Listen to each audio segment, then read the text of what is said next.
दर्शक बंधु एही व्यस्तबहुल जीवन में टिके समय देकी एही गुरुत्वपूर्ण कथागुड़ी को ध्यान देकी शुणु।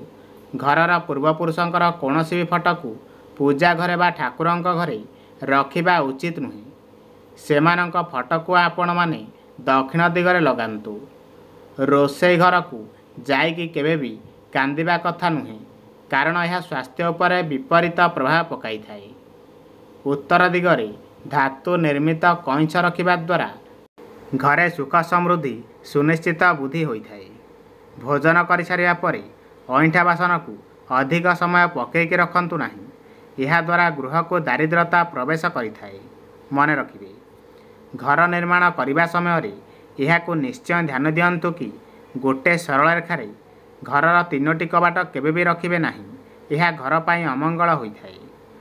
प्रवेशर द्वार वास्तुदोष दूर करने सेठी घंटी लगी ताला तोरण आवश्य लगांतु। यह द्वारा वास्तुदोष दूर होइथाए।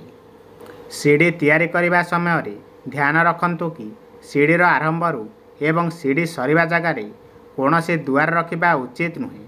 यह घर पाई अमंगल होइथाए। घरर मुख्य कबाट सर्वदा घरर भीतर पट को खोलिबा दरकार, बाहर पट को नुह। मन रखिबे, घरर मुख्य द्वार केबे भी घरर पूरा ठीक मझिरे करबा उचित नुहे। यह घर पाई अमंगल होइथाए। पूर्व किंबा उत्तर दिगरे घरर मुख्य द्वार करबा ही ठीक मना जाइथाए।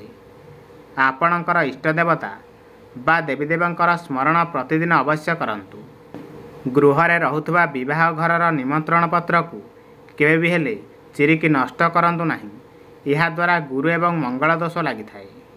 मन रखिबे, गृहर कौनसी भी स्थान रे कंटा जातीय बा क्षीर जातीय वृक्ष लगांतु नाही। यह घर द्वारा अमंगल होइथाए। घरर अगणारे सबुबेले सुगंधयुक्त फूल गछ लगाइबा उचित अटे। यह घर पाई शुभ होइथाए। गृहर प्रवेश द्वार रे कौनसी मांगलिक चित्र करिबा उचित, जेमितिकी ओम किंबा स्वास्तिक चिन्ह को सुंदर रे लगांतु।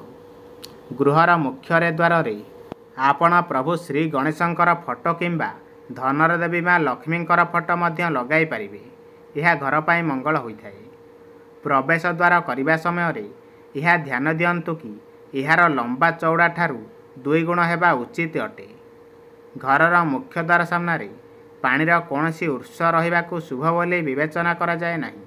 ध्यान रखिबे, गृहर रंग देवा समय यह ध्यान रखंतु कि घरर कबाट एवं झरका आदि को जेमिति कला रंग न दियंती।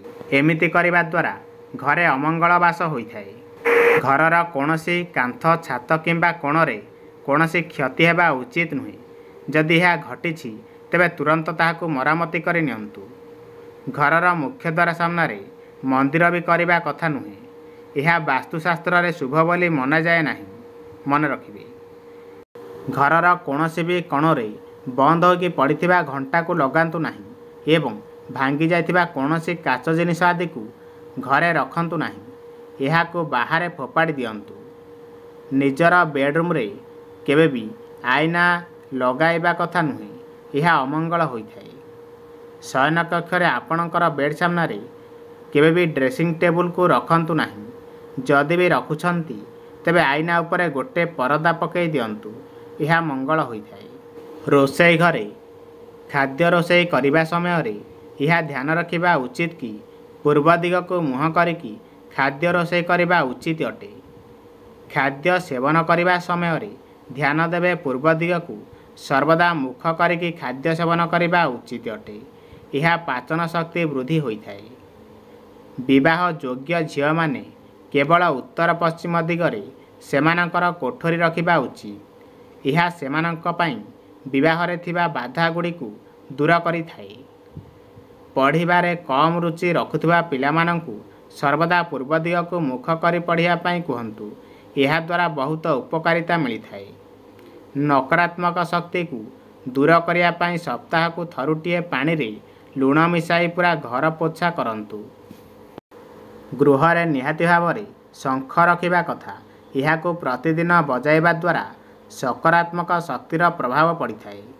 ऑफिस रे आपण मानकर मुख्य क्याबिन सर्वदा नरेत्न कोणरे हेबा निहाती जरूरी अटे।